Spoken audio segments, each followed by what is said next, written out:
Dal Vangelo secondo Luca.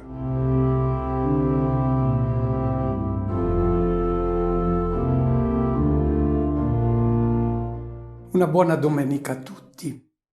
È riferito spesso nei Vangeli che Gesù accettava gli inviti a tavola. Li accettava da tutti senza distinzione. Lo troviamo infatti seduto a mensa con i pubblicani e i peccatori, ma anche con gli scribi e con i farisei. Gesù era una persona che amava stare con la gente. Non ci viene spontaneo immaginarlo a mangiare da solo seduto a un tavolino di un ristorante. E difatti il pasto, lo sappiamo, è il momento dell'incontro, dello stare insieme, perché durante il pasto si condividono gli ideali, gli affetti, le esperienze, si crea amicizia. Oggi purtroppo lo sappiamo che il cibo è preso spesso in solitudine per motivi di lavoro, perché si ha fretta, ma questo non è molto bello perché si perde il clima della fratellanza, della comunicazione che sono legate proprio al fatto di prendere il cibo insieme. A tavola si comunica. Come oggi, anche al tempo di Gesù, chi era invitato a un banchetto sapeva che doveva attenersi alle norme del Galateo, quelle norme che sono proprio di ogni cultura e che divergono da un popolo all'altro.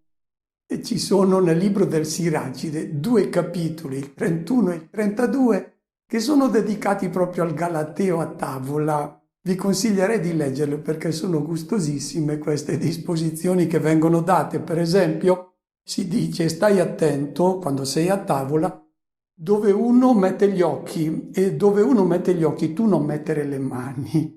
E poi ancora dice: quando sei a tavola giudica le esigenze del prossimo dalle tue, mangia da uomo, non masticare con voracità, perché altrimenti ti renderesti odioso. E poi riguardo alle conversazioni a tavola, si rivolge al giovane e gli dice: tu giovane stai attento, parla soltanto quando sei interrogato e al massimo un paio di volte, e poi comportati come uno che sa ma che tace. Ecco, erano le norme del Galateo di quel tempo. Ma poi c'era anche la disposizione dei posti a tavola, che era molto importante. I primi posti dovevano essere riservati alle persone ragguardevoli, le quali dovevano essere servite per prime, così potevano scegliersi i cibi migliori. E poi c'era, come oggi, il problema degli inviti. Chi si poteva invitare a tavola al tempo di Gesù, bisognava fare molta attenzione di non mettere insieme gente incompatibile. I farisei non potevano stare con i pubblicani e con i peccatori. Gli scribi non si sarebbero mai seduti a tavola insieme con dei pastori. Quindi gli inviti dovevano essere fatti con molta attenzione e molta cura. Oggi Luca ci presenta uno dei tanti banchetti ai quali Gesù ha partecipato. Sentiamo anzitutto quando e da chi è stato invitato.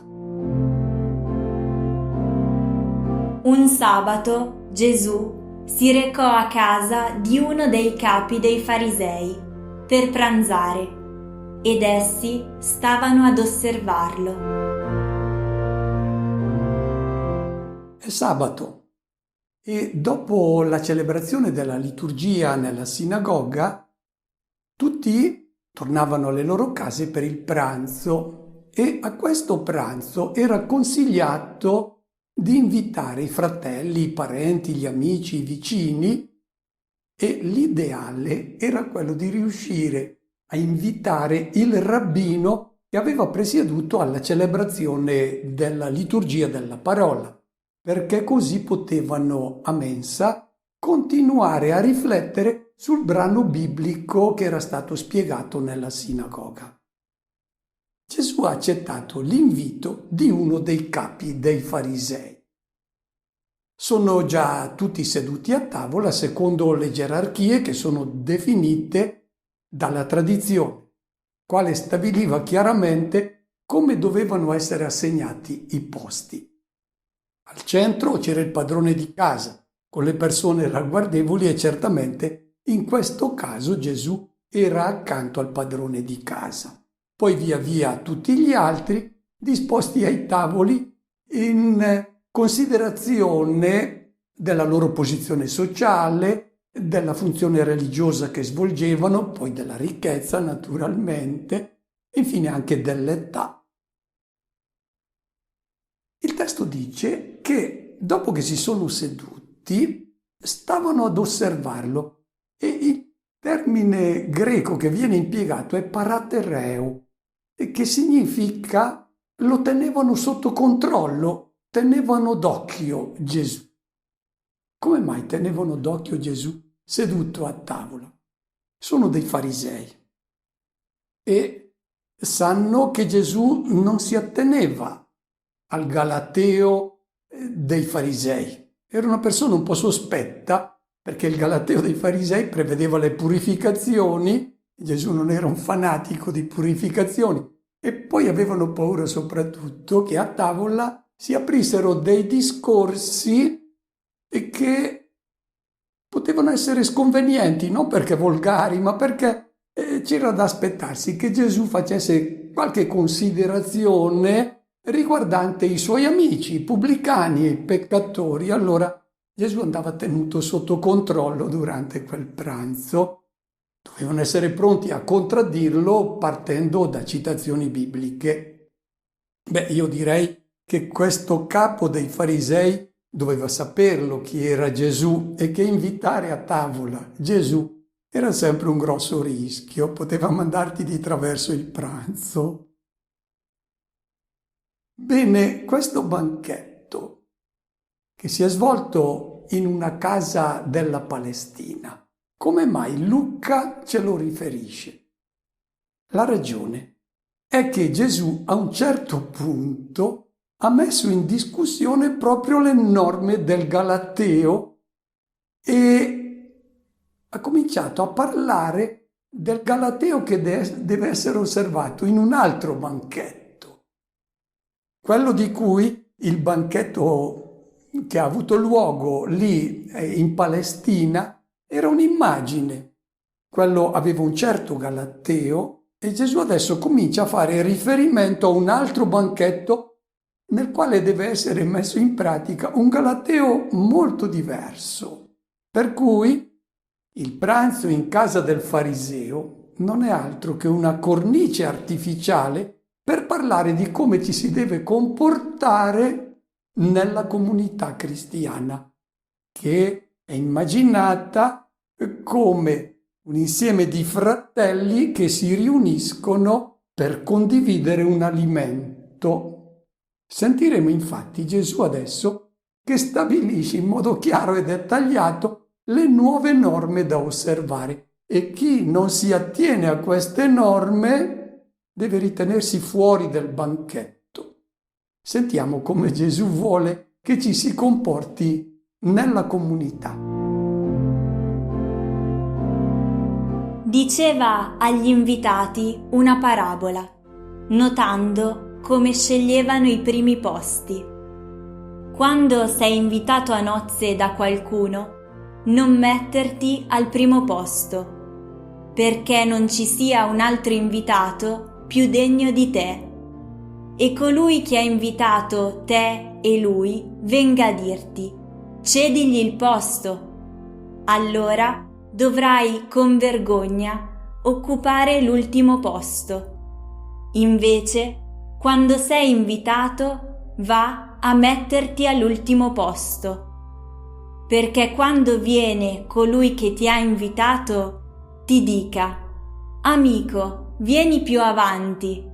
Allora ne avrai onore davanti a tutti i commensali, perché chiunque si esalta sarà umiliato e chi si umilia sarà esaltato.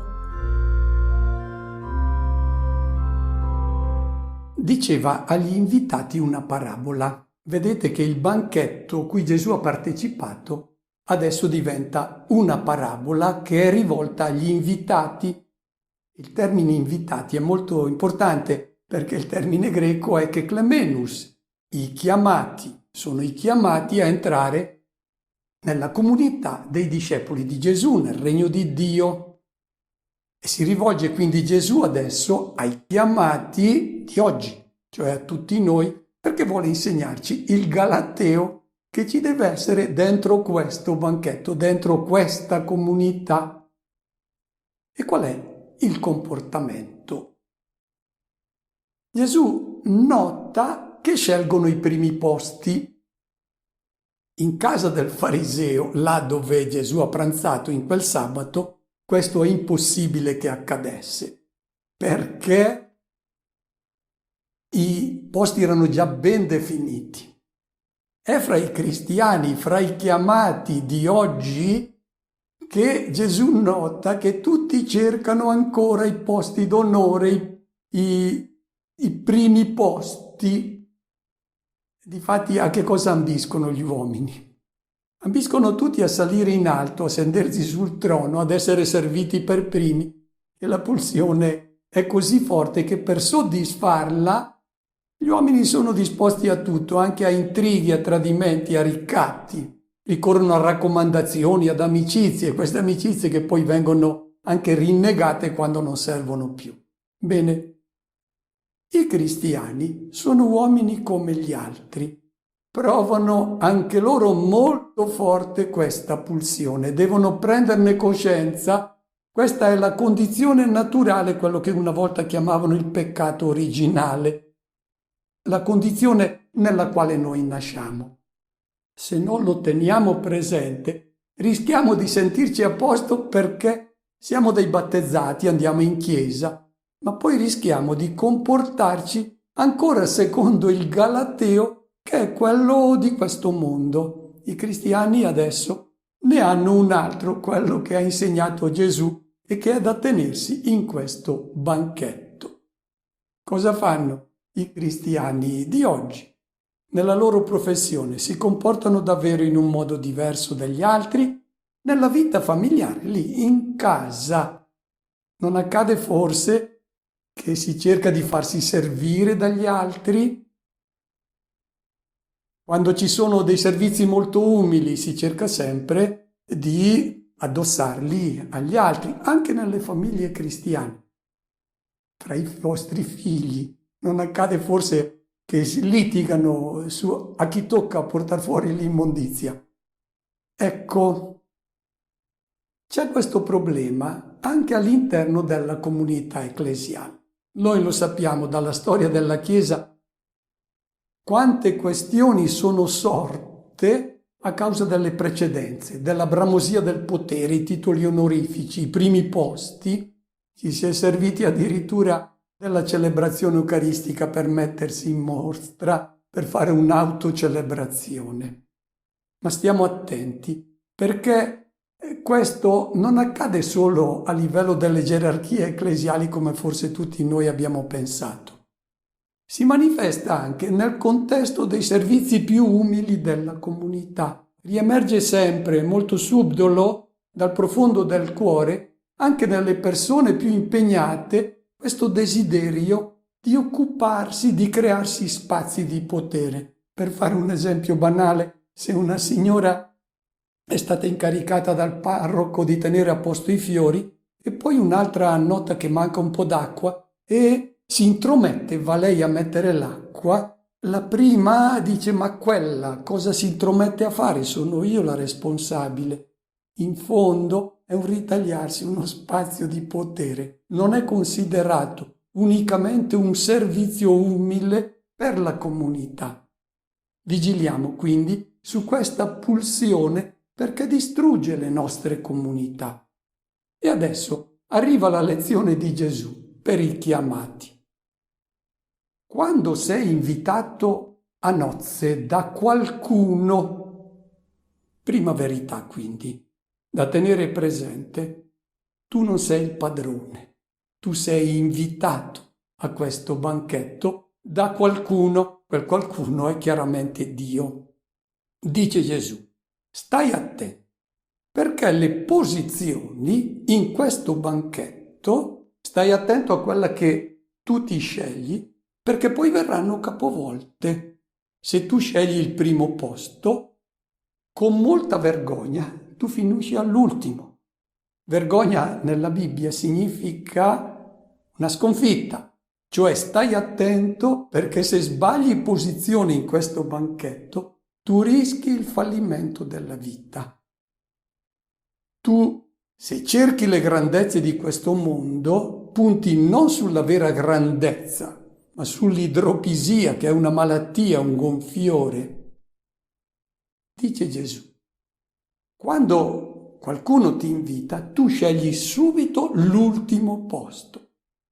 C'era un contemporaneo di Gesù, un rabbino, Rabbi Shimon, il quale diceva, sta attento, scegli 2 o 3 posti più in basso di quelli che ti spettano, così dopo arriva il padrone e ti dice sali più su, che è meglio per te sentirti dire sali più su, piuttosto che venga il padrone a dirti scendi più giù, scendi più giù. Gesù dice non scegliere un pochettino più su, un pochettino più giù.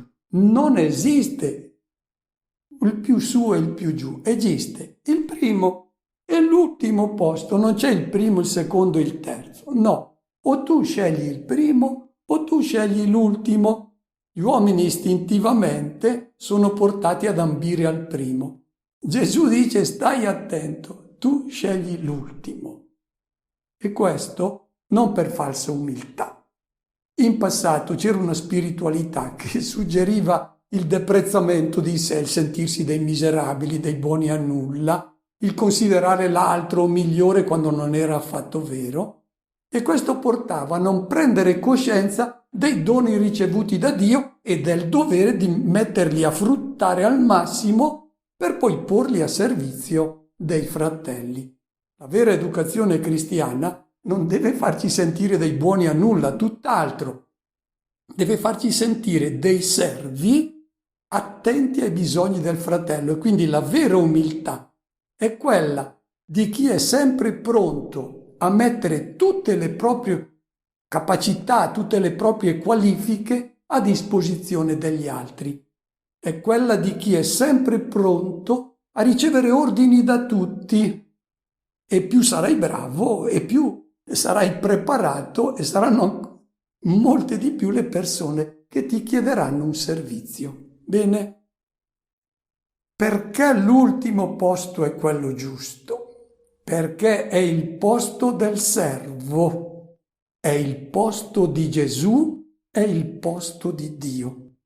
È tanto forte questa pulsione a metterci al primo posto che noi abbiamo creato Dio che sta in alto e vuole essere servito. L'abbiamo inventato noi, tanto che è dovuto venire a farsi vedere e si è fatto vedere come servo che sceglie l'ultimo posto. E se tu scegli l'ultimo posto, dice Gesù, verrà colui che ti ha invitato, che è Dio, e ti dirà, amico, adesso tu vieni in alto. Bello questo termine, amico. Tu sei in sintonia con i miei progetti. La grandezza quindi va cercata, ma la grandezza vera, che è quella di Dio. Servire è un verbo molto brutto per noi perché ci richiama la parola servo, schiavo, e quindi una persona che non è libera. In realtà è libero solo colui che serve, perché è l'uomo vero, quello che è finalmente se stesso. E uno è uomo quando ama e quindi quando serve, quando è attento al bisogno del fratello. E l'uomo che non si mette a servizio è ancora colui che segue i propri istinti, quindi non è libero di amare, di essere se stesso. Se non si serve, se non si costruisce amore, la vita è sprecata. Per questo Gesù, essendo amore, non poteva che presentarsi come servo. C'è un ultimo argomento che riguarda il galateo del regno di Dio ed è il problema degli invitati. Chi sono coloro che devono essere serviti? Sentiamo. Disse poi a colui che l'aveva invitato: quando offri un pranzo o una cena, non invitare i tuoi amici, né i tuoi fratelli, né i tuoi parenti, né i ricchi vicini, perché a loro volta non ti invitino anch'essi e tu abbia il contraccambio. Al contrario, quando offri un banchetto, invita poveri, storpi, zoppi e ciechi, e sarai beato perché non hanno da ricambiarti. Riceverai infatti la tua ricompensa alla risurrezione dei giusti. Gesù adesso vuole stabilire molto bene chi sono coloro che devono essere invitati e quindi coloro che sono serviti in questo banchetto della comunità cristiana. E si rivolge a colui che lo ha invitato. Chi è? Fariseo? Non quel fariseo di 2000 anni fa. Il fariseo che oggi organizza questo banchetto della comunità cristiana. È il fariseo che è presente in ogni comunità cristiana, colui che ragiona secondo i criteri del Galateo antico, quello di questo mondo. Esiste questo Galateo che continua anche nella comunità cristiana, che fa fatica ad accogliere le nuove disposizioni date da Gesù. Per esempio, ricordiamo quello che dice Giacomo nella sua lettera: supponiamo che entri in una vostra adunanza uno con un anello d'oro al dito, vestito splendidamente, e poi che entri anche un povero. E che cosa fate voi? Voi dite al ricco: tu vieni qui davanti, che tutti ti devono vedere e ammirare, e dite al povero invece: tu stai in piedi oppure siediti qui come sgabello dai miei piedi. Quando voi fate queste cose, che Galateo state seguendo? Quello nuovo di Gesù o quello antico? Gesù lo sa che il criterio che all'uomo viene istintivo è fare del bene non gratuitamente, ma per avere un tornaconto, per attendersi un contraccambio. E allora questo servizio che viene fatto è agli amici, ai fratelli, ai parenti, ai ricchi che possono ricambiare i favori. Era quello che accadeva al tempo di Gesù. Erano famose le Havurot, cioè quei gruppi, circoli, confraternite farisaiche nelle quali erano ammessi solo i giusti, i puri, e si invitavano tra di loro. Adesso, dice Gesù, inizia un Galateo nuovo. È il banchetto della gratuità, del servizio, dato a chiunque ne ha bisogno, non a coloro che mi possono ricambiare. Nella comunità cristiana, in questo banchetto non si può pensare l'interesse e i vantaggi. Il punto di riferimento è solo il bisogno dell'altro, anche del nemico. Difatti Gesù dice: quando tu offri un servizio, un banchetto, tu devi invitare i poveri, gli storpi, gli zoppi e i ciechi. Bene, noi abbiamo un po' tutti queste condizioni che sono state elencate, quelle di coloro che devono essere serviti. Chi sono? I poveri anzitutto, quelli che in questo banchetto sono in attesa che tu di ricevere quei doni che tu hai e che devi consegnare a loro. E i poveri, ha detto Gesù, li avrete sempre con voi. Per quale ragione? Perché tutti noi non siamo sufficienti. Noi abbiamo una ricchezza e una povertà. Allora, la ricchezza è quella che noi dobbiamo consegnare a chi ne ha bisogno. E noi stessi, essendo poveri, ci attendiamo di venire arricchiti da coloro che hanno ciò di cui noi abbiamo bisogno. Ecco, la caratteristica del Galateo di Gesù è l'attenzione e il servizio gratuito. Non presto i miei servizi da coloro dai quali certamente ne ricevo il contraccambio, ma io gratuitamente do il mio servizio a chi ne ha bisogno. Questo è il Galateo nuovo. Poi gli storpi, il termine greco anapeiroi, dal verbo anaperao, che significa coloro che tentano di alzarsi un pochettino, ma non riescono a reggersi in piedi, fanno un passo e poi sono di nuovo bloccati.